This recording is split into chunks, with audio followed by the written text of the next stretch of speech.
What's up mga ka-chicken? Good morning! So sa nagtatanong sa akin paano ba gagamitin yung fleet card.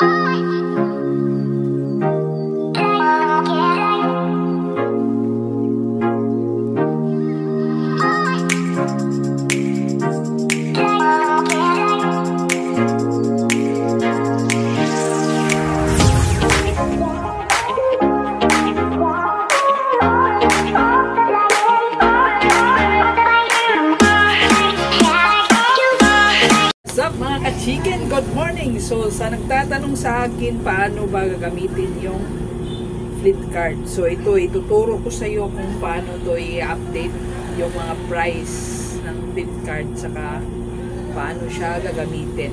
So ito yun. So ito si lumang fleet card. So ang gawin natin sa dito tayo, kita mo yung arrow na yan. So gawin mo niyan is pindutin mo. Tapos punta ka sa settings. Ito yung settings. So yan, settings. Pindutin mo tapos enter the password. So 6786. Tapos enter green. So pindutin mo yung green. Tapos, 'di ba? Meron diyan itong price later. Ito. Price later. So pindutin mo 'yan. Tapos, yung nakalagay is merong bliss. Ganunin mo lang. Ganon. Pindutin mo to. Tapos, i-ano mo yung price update. Tapos, enter green. Ganon lang. Next na naman. XCS. Ganon lang gagawin mo. Ano, ipakuha naman yun yan. Tapos, pagkatapos mo price update, exit mo. Ito, exit. So, dito ka magpipindot. Yan, yes. Yan, naka-price update na to. Tapos, ito yon fleet card. Insert the fleet card.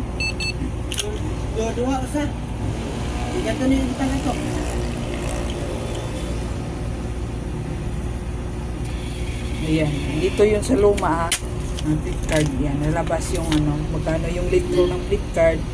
Pero pag gusto mo ring dito sa kabila, gagamitin. So, dito, pindutin mo lang tong fleet card. Tapos, ipasok mo tong card na to para mag-balance. Ito, gawin mo. Tapos, merong nakalagay balance inquire. Pindutin mo.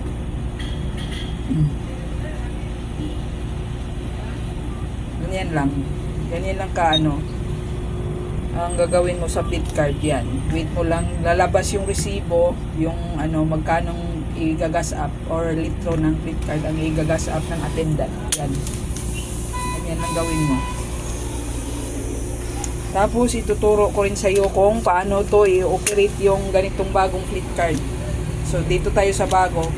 Mas madali lang kasi itong itong luma. Kasi, mag-type ka na lang ng price dito eh. So, dito tayo sa bago.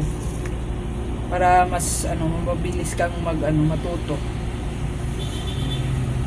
Tingnan mo ha. So, ito yung price ni fleet card. Yan.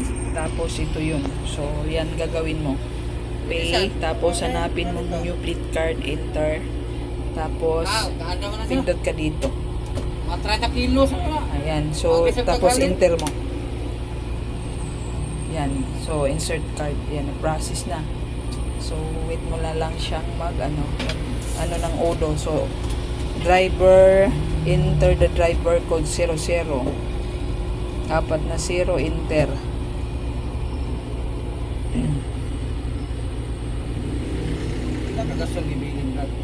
Ako raron magkuan lang. Ako na yung sa gabi eh.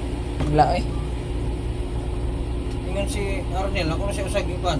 Ako na sa Arnel gabi eh. Wala man. So enter the yang kuan, yang odometer.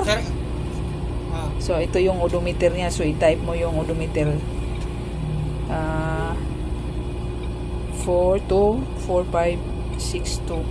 Enter lang. Gawin mo enter. So yan. Wait mo na lang mag-process yan. Tagal-tagal tong bagong fleet card. Mas okay itong luma kasi dali lang mag-process. Pero yan. Update na. Success. Gawin mo is nag-yes na. So mag-preprint yan dito. So gawin mo dito is yes. Yun lang. Brad.